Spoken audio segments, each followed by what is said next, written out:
নমস্কার বন্ধুরা, আমি আজকে আবার ফিরে এসেছি মাছের একটা রেসিপি নিয়ে। রেস্টুরেন্ট স্টাইল কাতলা মাছের কোরমা। এটি খেতে কিন্তু একদম আলাদা, অন্য ধরনের। একঘেয়ে কাতলা মাছের আমরা সমস্ত কিছু খেয়ে বোর হয়ে গেলে এই রেসিপিটা খেলে বেশ ভালোই লাগবে। আর যদি আমার আজকের রেসিপিটি আপনাদের ভালো লাগে তাহলে অবশ্যই লাইক আর সাবস্ক্রাইব করার অনুরোধ রইল। চলুন তাহলে দেখে নেওয়া যাক আজকের রেসিপি। এখানে 250 গ্রাম মাছের টুকরো নিয়ে আমি 10 মিনিট এটা নুন হলুদ দিয়ে মেখে রেখেছিলাম। এবার হাফ চামচ লাল লঙ্কার গুঁড়ো, 1 চামচ মতো বেসন আর হাফ চামচ কর্নফ্লাওয়ার দিলাম, আর 2 চামচ মতো পাতিলেবুর রস এতে অ্যাড করে দিলাম। পাতিলেবুর রসটা দিলে মাছের আষ্টে গন্ধটা চলে যায়। এটা 20 মিনিটের জন্য ম্যারিনেট করে রাখবো।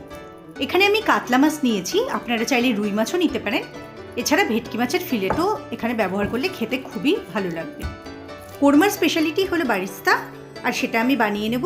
2টো মাঝারি সাইজের পেঁয়াজ আর 12 থেকে 15টা কাজুর টুকরো নিয়ে আমি খুব ভালো করে ফ্রাই করে আলাদা করে ঠান্ডা হওয়ার জন্য আমি রেখে দিলাম।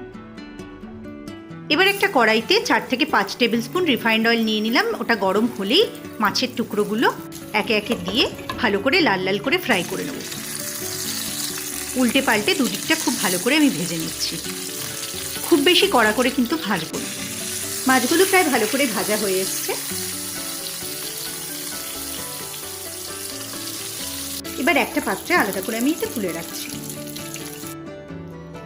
এবার একটা মিক্সার গ্রাইন্ডারে ওই বেরেস্তাটা নিয়ে তাতে সামান্য পরিমাণে জল দিয়ে খুব ভালো করে একটা স্মুথ পেস্ট তৈরি করে নেব, আর সেটা আলাদা করে একটা পাত্রে আমি ঢেলে রাখছি।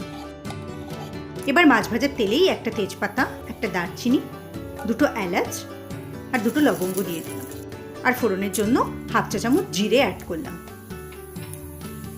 এবার 1 চা চামচ মতো আদা আর রসুন বাটা অ্যাড করে দিলাম। খুব ভালো করে এটা ফ্রাই করে নেব। এবার হাফ চা চামচ হলুদ গুঁড়ো অ্যাড করে দিলাম, আর 1 চা চামচ মতো লাল লঙ্কার গুঁড়ো অ্যাড করলাম। একটু ফ্রাই করেই এতে একটা মাঝারি সাইজের টমেটোর পিউরি বানিয়ে রেখেছিলাম, সেটা দিয়ে দিলাম। এটা খুব ভালো করে কষবো, নাহলে টমেটোর কাঁচা গন্ধটা থেকে যাবে। এবার এতে 1 চা চামচ ধনে গুঁড়ো অ্যাড করলাম, 1 চা চামচ মতো জিরে গুঁড়ো, আর খুব ভালো করে এবার কষিয়ে নিচ্ছি মশলাটা। আর স্বাদ অনুযায়ী নুন দিয়ে দিলাম, আর কাঁচা লঙ্কা কুচি করে দিলাম 3 থেকে 4টে। এতে কিন্তু একটা চটপটা টেস্ট আসবে। এবার যে কোরমার জন্য পেস্টটা করে রেখেছিলাম আগে থেকে, সেটা অ্যাড করে দিলাম। এটা খুব ভালো করে কিন্তু কষিয়ে নেব, নালে একটা তেতো ভাব থেকে যাবে। ঢেকে ঢেকে এটা রান্না করতে হবে। আমি ঢেকে দিলাম। 2 থেকে 3 মিনিট এটা ভালো করে কষিয়ে নিচ্ছি। বেশ তেল ছেড়ে এসছে, আরও 1-2 মিনিট ঢাকা দিয়ে কষিয়ে নেব।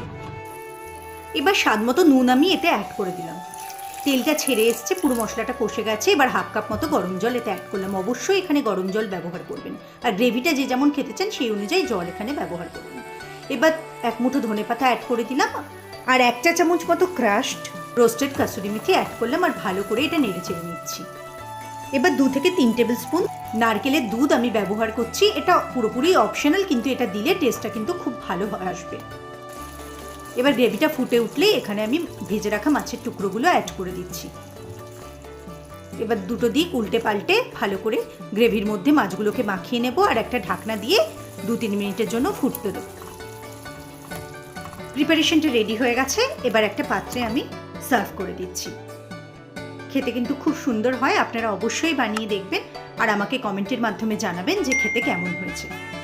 আর নতুন বন্ধুদের অনুরোধ রইল ছেড়ে যাওয়ার আগে চ্যানেলটি সাবস্ক্রাইব করার জন্য, নতুন নতুন যাতে ভিডিওর আপডেট পেতে পারেন। তাহলে আজকের মতো বিদায় নিচ্ছি। দেখা হবে অন্য কোনো রেসিপি নিয়ে। সুস্থ থাকবেন, ভালো থাকবেন। Happy cooking.